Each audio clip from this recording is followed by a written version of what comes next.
Bizimkisi yarım kalmış nasıl bir rüya.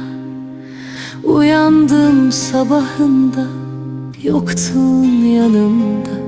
Baktım yastığın boş, sarıldım kokuna.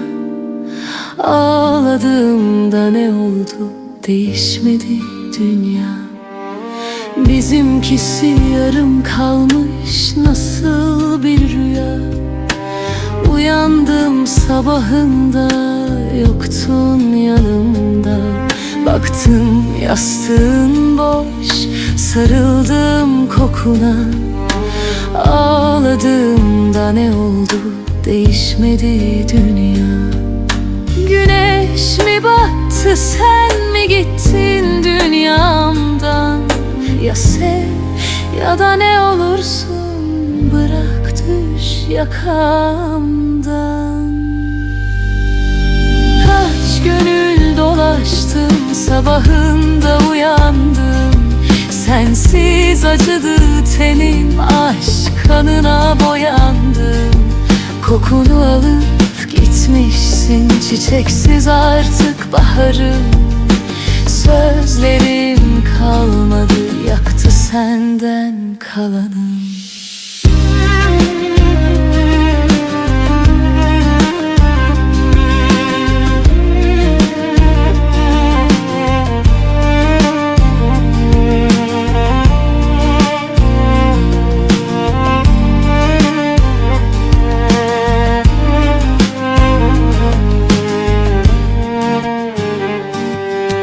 Bizimkisi yarım kalmış nasıl bir rüya. Uyandım sabahında, yoktun yanımda. Baktım yastığın boş, sarıldım kokuna. Ağladığımda ne oldu, değişmedi dünya. Güneş mi battı, sen mi gittin dünyamdan? Ya sev ya da ne olursun, bırak düş yakamda. Kaç gönül dolaştım, sabahında uyandım.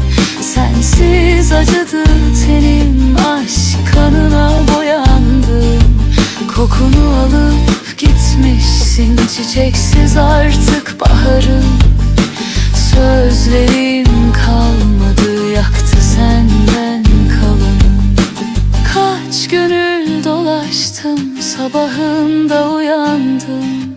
Sensiz acıdı tenim, aşk kanına boyandım. Kokunu alıp gitmişsin, çiçeksiz artık baharım. Sözlerim kalmadı, yaktı senden kalanım.